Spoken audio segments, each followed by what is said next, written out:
Dipping chunks of white bread in melted cheese is the traditional way to consume Swiss fondue, accompanied by white wine or black tea.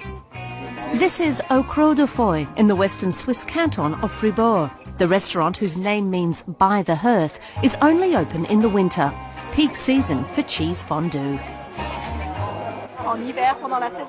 In the winter, we generally eat fondue once a week or twice a month. It's a tradition with us, and when you're in a group like this, it's great. It's fun to eat, quick to make, and it's really sociable. It tastes wonderful. I like it. It's really good.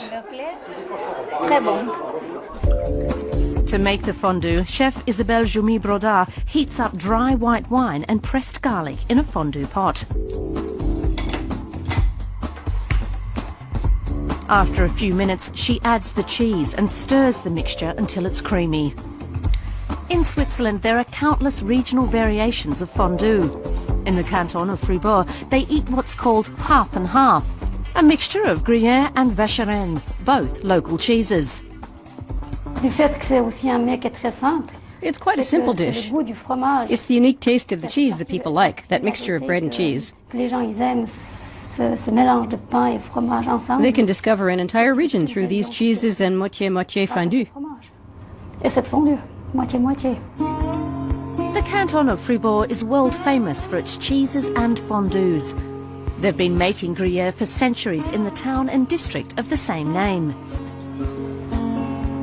At the La Maison du Gruyère dairy, which is also open to visitors, master cheesemakers produce up to 48 wheels of Gruyère a day.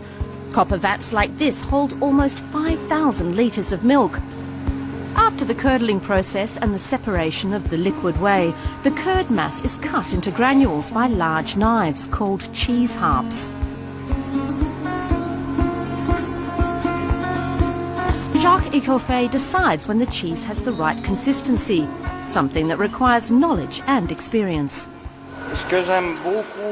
One of the things I like best about my job is the cutting of the curds.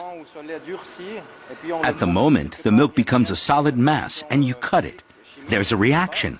It's a physical and a chemical reaction, but there's something magical about it too. And of course, I also like to taste the cheese I've made. At an air temperature of 15 degrees Celsius and in humid conditions, the Gruyère ripens for up to 18 months. The longer it ages, the sharper the flavour. To make fondue, it's best to use medium-aged Gruyère. Master cheesemaker Thierry Bies tests a wheel that's been ripening for months.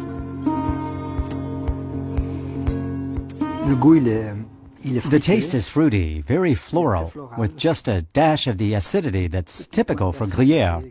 It's magnificent.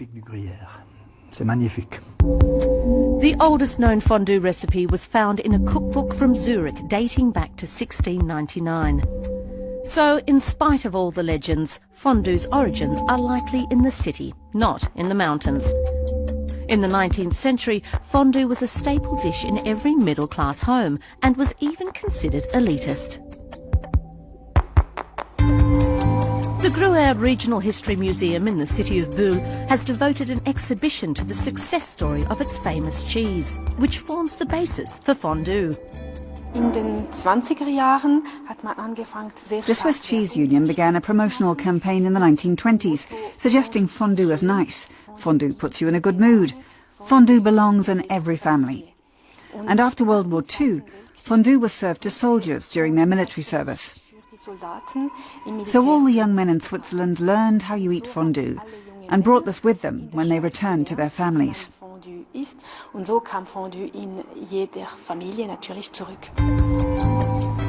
Fondue is as much part of Switzerland as the Alps.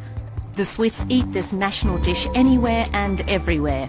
And fondue's popularity has of course spread far and wide, eaten around the globe. But there's still no better place to enjoy the classic original than in Switzerland.